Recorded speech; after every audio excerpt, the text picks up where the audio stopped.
Hi అండి.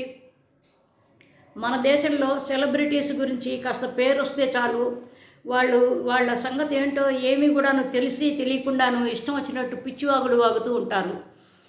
ఎట్లాగంటే వాళ్ళకి FIR ఉంది, వీడికి దాంతో ఎఫ్ఐఆర్ ఉంది, ఆవిడికి ఈయనతో ఎఫ్ఐఆర్ ఉంది, అట్లాంటి మాట్లాడుతూ ఉంటారనమాట.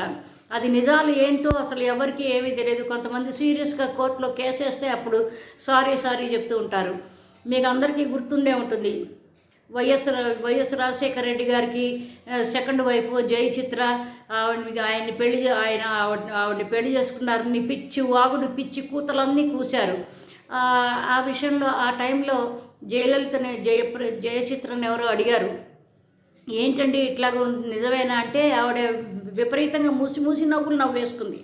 అంటే ఎవరికైనా అంత గొప్ప పెద్ద టాల్ నాయకుడితో అట్లాగూ కనెక్ట్ చేస్తే బాగానే ఉంటుంది. కానీ ఏంటంటే యాక్చువల్గా చెప్పాలంటే ఒక స్త్రీగా ఒక భారతదేశపు మహిళగా ఆవిడ ఖండించింది. కాదు అట్లాగూ ఇప్పుడు అమెరికాలో కూడాను ఇప్పుడు అలాంటి విషయమే జరుగుతుంది. ఎవరు అక్కడ రాజశేఖర రెడ్డి గారి ప్లేస్లో బరాక్ ఒబామా ఎక్స్ ప్రెసిడెంట్ అనమాట ఆయన. అయితే ఆయన president of United states of America ఉండేవాడు. తర్వాత ఆయనతో కనెక్ట్ చేశారు జెన్నిఫర్ యానిస్టన్ అని. ఆవిడ ఎవరంటే ఒక యాక్ట్రెస్ అంటే సీరియల్స్ టీవీ సీజన్స్లో యాక్ట్ చేస్తూ ఫ్రెండ్స్ అని బాగా పాపులర్ అయిందనమాట. ఫ్రెండ్స్లో యాక్ట్ చేసింది ఆవిడ. పైగా ఆవిడంటే ఫ్రెండ్స్ అనగానే అసలు జెన్నిఫర్ యానిస్టన్ అనే గుర్తొస్తుంది. యాక్చువల్గా చెప్పాలంటే ఆ టైంలో పాపం ఆవిడ బ్రాడ్ పిట్ని పెళ్లి చేసుకున్నది. బ్రాడ్ పిట్ అంటే మన సూపర్ స్టార్ రజనీకాంత్ లెవెల్లో అనమాట. మంచిగా వాళ్ళిద్దరు బాగా ఉండేవాళ్ళు. తర్వాత మధ్యలో ఈవిడ దూరిపోయి ఏంజెలినా జోలీ దూరిపోయి వాళ్ళిద్దరి మధ్యలో వాళ్ళని నాశనం చేసి, ఎందుకు చెబుతున్నానంటే తీరా పెళ్లి చేసుకుందా ఏంజెలినా జోలీ బ్రాడ్ పిట్ని పెళ్ళాన్ని విడగొట్టించి తను కూడా తను కూడా వదిలిపెట్టి వెళ్ళిపోయింది. రెండింటికి చెడ్డ రేవడ్లాగా బ్రాడ్ పిట్ కథ ముగిసిపోయింది. ఇంకో విషయం కొసమెరుపు ఏంటంటే గుడ్డిలో మెల్ల ఏంటంటే బ్రాడ్ పిట్టు జెన్నిఫర్ యానిస్టన్ ఎవరైతే భార్య ఉన్నదో మొదటి భార్య, వాళ్ళిద్దరు చాలా మంచి దంపతులండి. చాలా మేడ్ ఫర్ ఈచ్ అదర్గా ఉండేవాళ్ళు. ఎందుకు చెబుతున్నానంటే ఆవిడ యాక్వేరియస్ ఫిబ్రవరిలో పుట్టిన వాళ్ళు. మనం ఆల్రెడీ చెప్పుకున్నాం. జనవరి ఆఖరి వారం నుంచి ఫిబ్రవరి థర్డ్ వీక్లో పుట్టిన వాళ్ళు డేట్లతో సహా చెప్పాను. ఒకసారి మీరు నా వెనక్కి వెళ్ళిపోయి ప్లేలిస్టులో చూస్తే తెలుస్తుంది ఎవరెవరు ఏంటి అనేది. అయితే జెన్నిఫర్ యానిస్టన్ ఈ ఫిబ్రవరిలో పుట్టింది. యాక్వేరియస్ అంటే వంటలు చేస్తారని మనం రీసెంట్గా కూడా మాట్లాడుకున్నాం కదా. అయితే వాళ్ళతో బాగా పడే సైన్ ఏంటంటే సాజిటేరియస్ ఎవరంటే బ్రాడ్ పిట్. వాళ్ళిద్దరు చాలా మంచి కప్పులండి. కానీ సన్నాసిది వచ్చి సర్వనాశనం చేసి వాళ్ళ కుటుంబాన్ని సర్వనాశనం చేసింది. అయితే ఇప్పుడు అసలు విషయం ఏంటంటే జెన్నిఫర్ యానిస్టన్ ఒబామాతో కలిసి బాగా ఇద్దరు కులుకేస్తున్నారు. ఇద్దరు కూడాను చాలా చెట్టా పట్టాలు వేసుకుని మొత్తం అమెరికా అంతా కూడాను రెడ్ పెయింట్ వేసేస్తున్నారు వీళ్ళు అని మొత్తం చాలా ఒక పుకార్లు పుట్టించారనమాట. ముఖ్యంగా ఎక్కడ పుకారు మొదలైంది అంటే 2024లో టచ్ వీక్లీ అనే దానిలో కవర్ స్టోరీతో మొదలైంది. మరి వాళ్ళు ఎందుకు వేశారో మరి తర్వాత అక్కడ ఉన్న వాళ్ళైతే అక్కడ ఊరుకోరు. మరి ఏం చేశారో మరి వీళ్ళు నాకు తెలియదులే కానివ్వండి.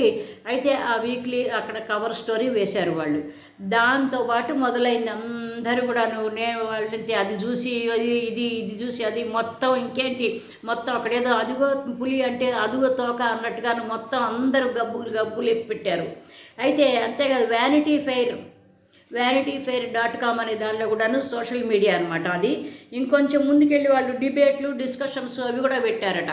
కాబట్టి ఏంటంటే చివరికి ఏం చేసిందంటే పాపం ఈ జెన్నిఫర్ యానిస్టన్ ఈ అమ్మాయి యాక్చువల్గా బ్రాడ్ పిట్తో విడిపోయిన తర్వాత ఇంకొకళ్ళని ఎవరినో పెళ్లి చేసుకుంది. శుభ్రంగా ఏదో ఉంది, పెళ్లి చేసుకుంది, విడిపోయింది. కానీ మళ్ళీ కలుస్తున్నారు అన్నట్టుగా వార్తలు కూడా నేను చదివాను. జెన్నిఫర్ యానిస్టన్ స్వయంగా వివరించిందనమాట జిమ్మీ కిమ్మెల్ లైవ్లో. లేదు బాబో మొర్రో మేము అసలు మాకేం తెలీదు, మాకు అసలు అట్లాంటి సంబంధాలు ఏం లేవు, ఐఎమ్ వెరీ మచ్ మ్యారీడ్ అంటే ఈజ్ ఆల్సో వెరీ మచ్. పైగా నాకు ఆయన్ని ఒకేసారి చూశాను, నేను ఆయన్ని ఒకేసారి కలిశాను. కానీ ఏంటంటే ఆయనకంటే ఆయన వైఫ్ నాకు చాలా మంచి పరిచయం ఉంది, మిషేల్ ఒబామా అని మొత్తుకున్నదనమాట పాపం. అయితే చివరికి ఏదో కాస్త సద్దుమణిగినట్టున్నది ఇప్పుడు వార్తలు వాళ్ళు, పత్రికల వాళ్ళు. ఎందుకంటే అమ్మాయి జెన్నిఫర్ యానిస్టన్ అమ్మాయి ఎక్స్ప్లెనేషన్ ఇచ్చిన తర్వాత చాలామంది ఆపేసేసారు పాపం. లేకపోతే ఏంటంటే మిషేల్ ఒబామా కూడాను అమ్మాయిని వదిలేసేస్తున్నారు. వాళ్ళిద్దరు మంచి జంటండి యాక్చువల్గా, ఒబామాను ఒబామా భార్య మిషేల్ ఒబామా. చాలా తెలియగలది ఆవిడ, చాలా మంచిది. ఆవిడకి ఒక ప్రెసిడెంట్ ఆఫ్ యునైటెడ్ స్టేట్స్ అవ్వాల్సిన లక్షణాలు ఆవిడకి చాలా ఉన్నాయన్నమాట. ఆవిడ క్యాప్రికార్న్ లేడీ, జనవరిలో పుట్టింది. అయితే డిసెంబర్ లాస్ట్ వీక్ నుంచి జనవరి థర్డ్ వీక్లో పుట్టింది. మనం మాట్లాడుకున్నాం క్యాప్రికార్న్స్ గురించి కూడాను. అయితే ఎందుకు చెబుతున్నాను అంటే శుభ్రంగా కుదురుగా ఉన్న దంపతులని, ఒక భార్యాభర్తల్ని వాళ్ళ